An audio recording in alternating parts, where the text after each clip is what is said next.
Hey everyone, Sam Mackay here from Enterprise DNA. I want to show you something quite advanced today. We're going to go through a number of table functions, so advanced table functions, and we're going to combine them all together. Because what I want to show you this really cool technique where you can compare two lists of data virtually. Okay. Now the function we're going to highlight or really go into today is the intersect function. This is one table function which has been developed so that you can basically compare two lists. Now there is actually another one called accept, but we're just going to focus on intersect. And if you understand how this one works, then you'll understand how accept works as well. Now what I want to basically do is I've got my time selection here, right? I'm selecting a time frame.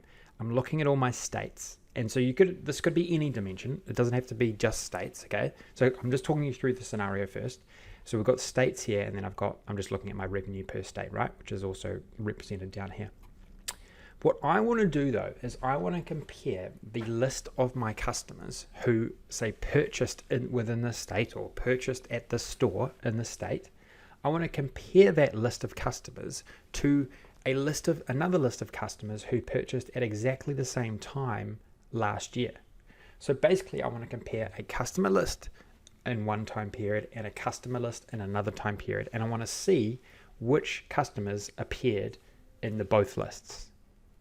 Okay, so think about how that works. We're going to do this all virtually within a measure. We're not going to do anything else other than just write a measure to calculate this. Okay, so I'm going to go through each of these formulas one by one and we can just talk our way through it. Okay, so there's lots of great concepts that I'm going to cover here. So the first thing we're going to do is we're going to look at simple total customers. So like, how many customers do we have who have purchased in each different store or state in this particular time frame? Now the way to do this, to actually get the list of customers really easily, you just need to go values, because remember what values does is it brings you a one column list of unique values, right? So we're only going to get the customer listed once who purchased within this particular time frame at each different row here. So you see the total customers changes. Now to actually get this into a number, what I need to do is I need to use the count rows function. So the count rows function will just count up all of those unique values, right? Okay, so that's the easy part. So we're calculating our total customers. I've utilized the sales table here because you've got to remember that if we just counted up the customer table, well, the customer table based on our model wouldn't know the date time selection. So what would happen is that basically we would just be counting up every single customer at every single time. Okay, but what we need to do is we need to make sure that the model actually creates the correct filtering, the context for this calculation, and we get the total customers who purchased in this particular time frame and in this particular row here for California, for Illinois, Texas, Florida, etc. Okay, now with that values function though, I have been able to create a list. This is a list of customers, right? Okay, so now what I want to do is I need to create another list, but we need to change the time frame of that list, right? Because we need that list to be based off the same period last year, or like exactly the same time frame. So what we've got here is well, basically this actually goes over quite a long period of time. Maybe if we shorten this up a bit to maybe say like, because it's totally dynamic as well, by the way. So let's tighten it up, say like 7 or 8 months, right? Now here's how we calculate last year's customers. Okay, now just try and look at this part here. We'll go through it bit by bit. Okay, now the first thing you need to remember, I'll just actually bring this down to a new line as well, just to clean it up a little bit. One thing you need to remember is that how do we change the context of a table, right? We utilize the calculate table function. So remember what calculate does. Calculate changes the context of a calculation. Well, calculate table changes the context of a table. Okay, and values returns a one column list of unique values, right? So it's a table. So what we're going to do though is we're going to change the date time frame that this table is calculated up in, right? And we're going to do that by utilizing the DATESBETWEEN function, because calculate table enables you to put some additional filter parameters in, right? And so we're going to change the time frame that this list is generated to 365 days below the min and the max date, right? So we've got we've got a time frame we've got here, and then basically what this is doing is it's pushing it back 1 year to a different time frame virtually, and then we're creating a list of our customers. Now, to again count up how many of these customers there are, I've just wrapped it around a COUNTROWS function.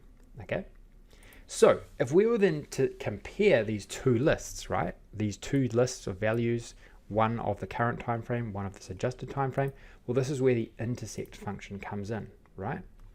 And so what I've done is I've just brought those measures that we have created and placed them inside the INTERSECT function. And so what the INTERSECT function will do is it will virtually look at this particular list.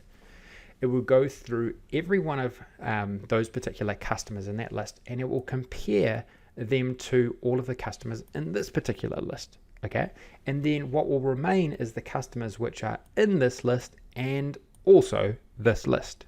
Okay, and then what I've done within, and so hopefully your mind's expanding now. This is just one example. I wanted you to certainly come in and learn how just like you can compare tables, right? That's sort of that whole idea here.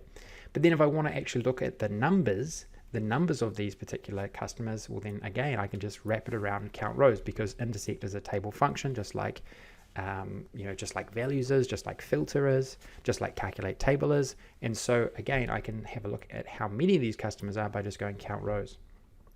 Pretty cool, right? And now we have an insight where we can compare and see, well, out of this list of customers, 224 actually bought off us in the same period the year before of those exact same customers.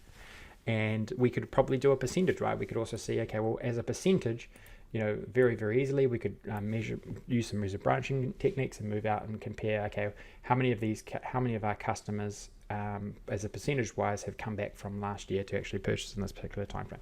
And you can also you could also set this up to actually look at the list of actually underlying customers.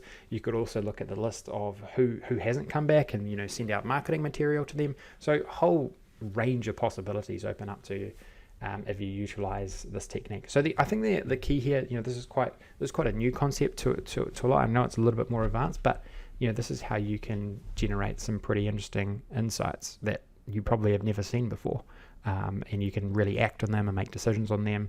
So that's what Power BI enables you to do, really, if you can really harness all of the great analytical features of utilizing DAX really well. Okay, I'm going to round this one off. Hopefully you enjoyed it. Definitely throw the video a like if you did. Really appreciate it. And don't forget to subscribe to Enterprise DNA TV. Okay, all the best.